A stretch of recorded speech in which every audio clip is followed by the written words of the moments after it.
I was 21. I sat my dad down over a bowl of chips. We have quite a conservative family, and my dad, who's also my best friend, is a pastor. And I sat him down and said to him that, "Dad, I'm different and I think I might be gay." My dad went silent, took a sip of his cold drink, he had cream soda, had a bite of his chips, and let's go back first. Back to the beginning. I'm Lo, and this is my coming out story. So, in the first grade, I received a report card, and it seems that I've always been labelled as different. I never knew how to describe the word different. Never knew that it could be described as gay. In the first grade, when I received my report card, it said that Lo is a wonderful student, blah de blah de blah, maar hy is 'n haan onder die henne, which loosely translated to English means that he is very popular amongst the girls. And this concerned my teacher because I didn't really have guy friends. Back then I didn't really know if there was a reason for it. I never associated myself more with girls, but I was always more creative and always had a flair for the finer things in life. In second grade, I came home one afternoon crying to my mom because one of the boys in my class threw me with a chair. When throwing me with the chair, he shouted "Moffie," which is the Afrikaans equivalent of faggot. I didn't know what a faggot was. I've never met one. I didn't know what one looked like. And I didn't even know how to recognize them. Now I know you always look for florals, but back then I didn't have a clue what gay was. We grew up in such a conservative community that there were no gays, and those that were gay probably wouldn't have said it for the fear of getting shunned. My first encounter with a gay person was in the 7th grade when one of the pastors in our church came out as gay. And when I asked my parents to explain what it is and why everyone was so angry at Derek for coming out, they just said that, "Son, Derek is different."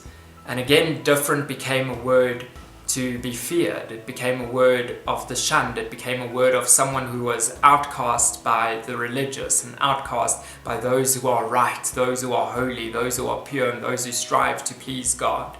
And from as far back as I can remember, that's what I've always tried to be. I am Christian by faith, and I think that was the biggest struggle for me of my faith, was being accepted and still being holy and still making it to heaven somehow with this burden on my shoulder. And I never classified myself as gay. Even in high school, I didn't really have feelings towards boys, but I also didn't have feelings towards girls.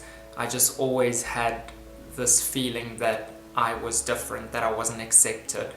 Some people called me creative, some people called me arty, some people said I'm so talented and witty, and some said I had real style, but no one ever used the word gay.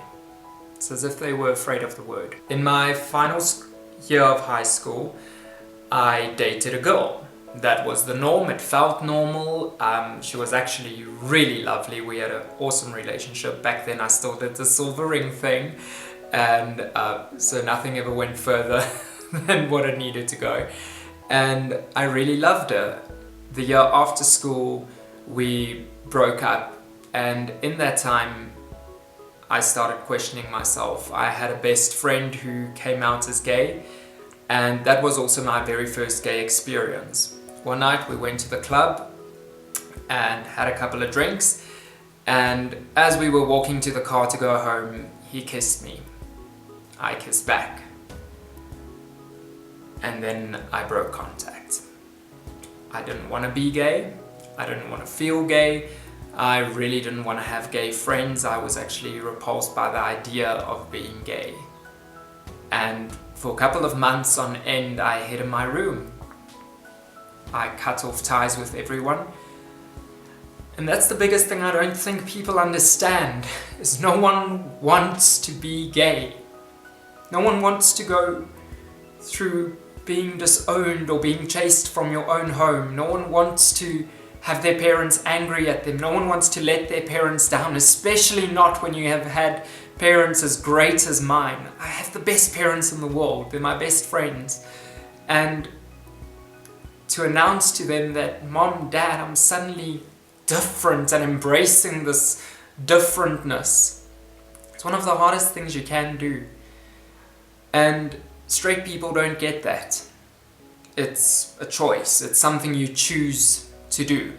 And yes, to a certain extent, I agree that you have some control over your feelings and that you have some choices to make. I first off chose to fight it and be straight, because that's what you do. You can be cured from this. So I went for deliverance. I wasn't delivered. I went from pastor to pastor to pastor to tell me how to become more straight and more manly and embrace this gift God has given me and fight the spirits of evil. And a bunch of who are even secular people who don't believe in God told me that it's just a choice to be straight, and you just got to get your mindset right and wrap your mind around the fact that you can actually love a girl. And yes, I agree, I can love a girl. I can love her so good, and I could probably end up being an amazing husband to a girl. But I would always have a longing inside, because there's always something different. And every time I get confronted with the word different, every time I get confronted with a girl, I am met with the same disappointment that I felt in the first grade when I took my first bunch of flowers to a girl and she rejected it. That kind of love to me feels like rejection. It's an empty love. It's a love I settle for because I don't think I'm worthy of anything else. But when I'm with my boyfriend, I feel complete. When I get to hold his hand, I don't see another man. I just see another soul who loves me, appreciates me, and accepts me for me. I think this t-shirt is actually quite ironic. And the fact that it says flawless when you are so very flawed. And it's easier when someone's disabled, actually, because there's a special parking for them. They have a parking bay and everything, and everyone can see your disability. Everyone can see that you are not whole or that you feel less. But when you're gay, it's a disability that no one sees, and everyone burns you for it. Everyone shuns you. Everyone sends you to hell for it. Everyone tries to play God. No one knows that you've been to so many psychologists and so many people that you've talked to just to find out that there's absolutely nothing wrong with you. And I had the privilege of going to a wonderful psychologist, and she told me after months of therapy that, Lo, in fact, my only conclusion is that you are different. You like guys, and what is the big fucking deal? And maybe if you're sitting on the other end of the screen today, you might have feelings towards someone. You might have a feeling of feeling different and have no words to describe it. And you might be wondering whether it's a good idea to come out or not. And my advice is, take your time. Make sure that you really are gay if you want to tell someone that you are. And make sure that you're doing it for the right reasons. And when you do it, make sure that you give your loved ones the same time to accept you and to get used to the idea. I think many times they are confronted with shock, and it's a difficult thing. If it took you 10, 20, 30, 40, 50 years to embrace it, don't expect someone else to embrace it in 1 minute. And I feel that a lot of this acceptance that we are looking for is the same kind of scrutiny someone faces with race problems, because we were so brainwashed into this culture, into this Afrikaans belief that you can't be Christian and gay at the same time. This Afrikaans culture and belief that if you are gay, you are less of a man. This absurd conclusion that if you are gay, you can't marry, you can't have children, you can't have a family. And it's all damn right bullshit. Because nothing changes because of the person you love at the other end.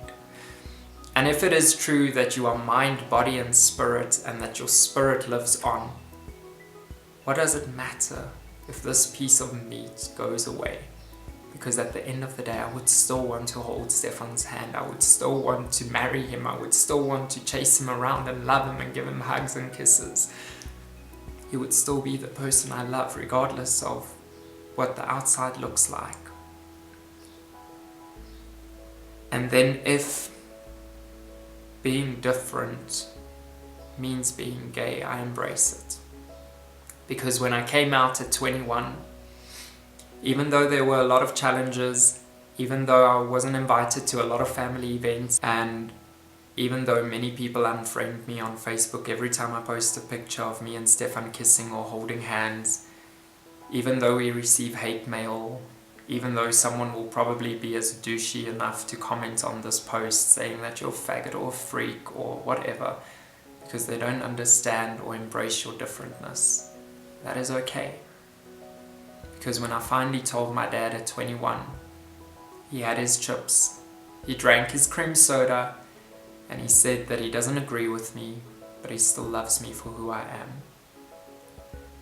And I don't really care if it goes down with the rest of the family, I don't really care if it goes down with society, and I don't give a fuck about what other people think, because this is my life. And the bullying doesn't last, the name calling doesn't last, and eventually you become strong enough and you become brave enough to face it.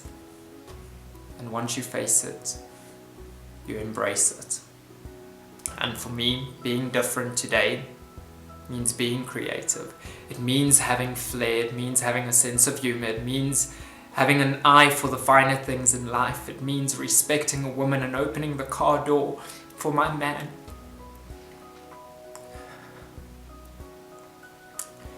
And it means that I can finally let go of 3 attempted suicides.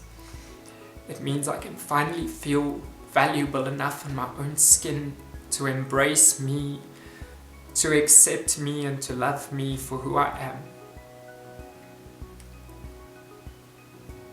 And I don't think I've ever been more free or more happy than that moment where I chose to live. And the fact that I know that the God I serve is not the Christian God of the Bible, but a God who is made of love, who accepts in love. And if there's one thing I do believe in, I believe in love.